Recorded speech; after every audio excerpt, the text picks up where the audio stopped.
Their problem was getting finance for their business. Well, 25 years later, I run into them separately. They don't know each other. They might, I don't know, but I didn't put them together. Question, did you ever get that loan or that finance to get your business? Yeah. Well, what happened? Who'd you get it from? I got it from Donald Trump. And, you know, not only did they get the finance, they tell a tale that, well, I don't know if it's a tale, but the story is when they gave him the term check, he asked them if they were happy with what they were doing. Were they satisfied? He said, this is what I'm supposed to get, yeah. And he tore the contract up, tore the check up, said, my gift to you. How do you feel about the people that feel like Trump is racist? I went to a conference in New York. I was a state judge. It's been 30-some years ago. And some people I knew were there, and they said, hey, let's go check out some of the clubs. I said, okay. I hadn't been to a New York club, you know, and damn. So we go. So there's this tall white guy coming in, and all the brothers hanging around with him. But he doesn't have a bodyguard. He just walks in on his own, you know, and he sits down and, you know, he's glad-handing and in the animated conversation with everybody. So who the hell is that? Oh, he's a billionaire we got around here. Dude's name is Trump. You know, Trump Towers. Oh, yeah, that's the dude that owns it. Oh, he hanging with the homeboys. So he's dated black women before, like the woman he always showed up with on the red carpet thing. She was one fine model right before his current wife. How's AJ doing? Do you know him? Well, I think he's still depressed over losing her. But what happened? He was on the Howard Stern radio show in 2001, and Donald Trump, in typical Donald Trump fashion, called up and said, hey, AJ, I don't think that you know this, but Kara's dumping you. She's with me. Wow. AJ's like, what are you talking about? I just left for California. He goes, yeah, well, you were in California. I took her on a date. Buddy, she's with me. It got so heated that she had to call in and keep the peace and say, yes, AJ, we're over. I am with the Donald. Is Trump a racist? I don't think so. I've talked to a number of black entrepreneurs who back in the late 80s and 90s, early 90s, were trying to get financing. They couldn't. Somebody told them to go check with Donald Trump. So they come back and tell me they got a loan from Donald Trump. He gave them a term loan. Show up with the interest and the principal, one check, but they had to go see him personally. They independently relate this tale that when they saw him, he said, this what you supposed to pay me? This our agreement? Said, yeah. And then tore the check up, shook their hands, and congratulations. Now run your business. He didn't have any problem with dating a black woman, walking her down red carpets. Most people don't know this. He was the finance man behind Jesse Jackson's 2 runs for president.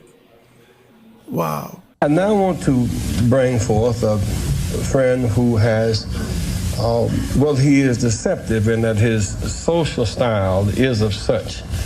One can miss his seriousness, and his commitment for his success is beyond argument. When we opened this Wall Street project and we talked about it, he gave us space at 40 Wall Street, which was to make a statement about our having a presence there. Beyond that, in terms of reaching out and being inclusive, he's done that too.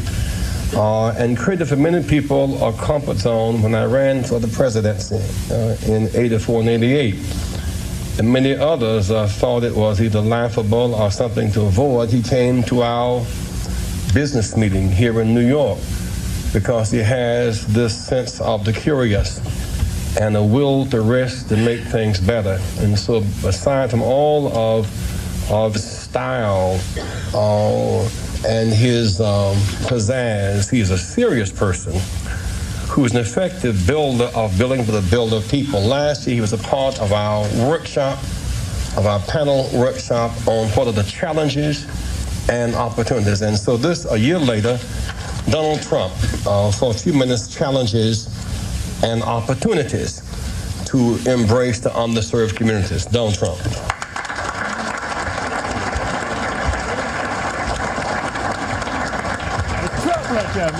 Well, it is an honor to be here, and I was with Jesse last year, and we had a lot of fun, and it was a little different Jesse started off by saying most of the wealth in this country is in the hands of a few.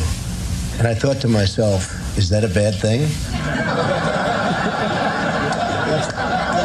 What's wrong with that, Jesse?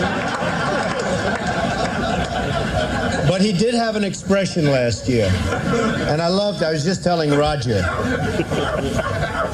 He had an expression last year, the wall on wall must fall. And you haven't used it today, and I'm very disappointed in this, Jesse, because I thought it was a great expression.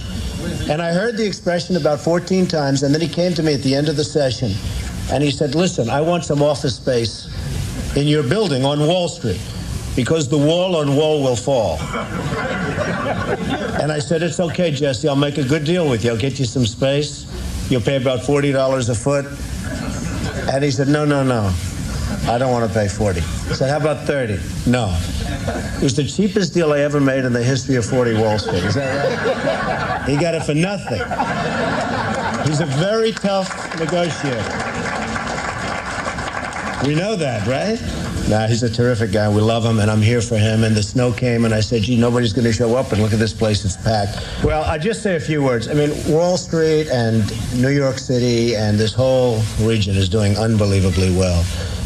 I'm building a job on the West Side, which is the largest job ever approved by the New York City Planning Commission. You see it going up along the West Side Highway. It's almost 10 million square feet.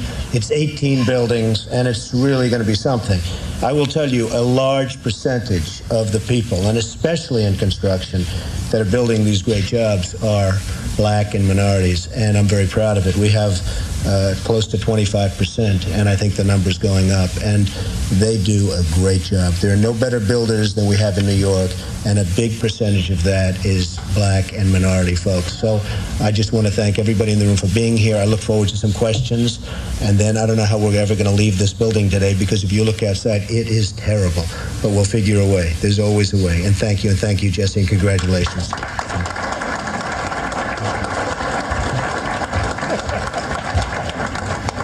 And with all of that wealth, Trump wants a free ticket to the fair tonight.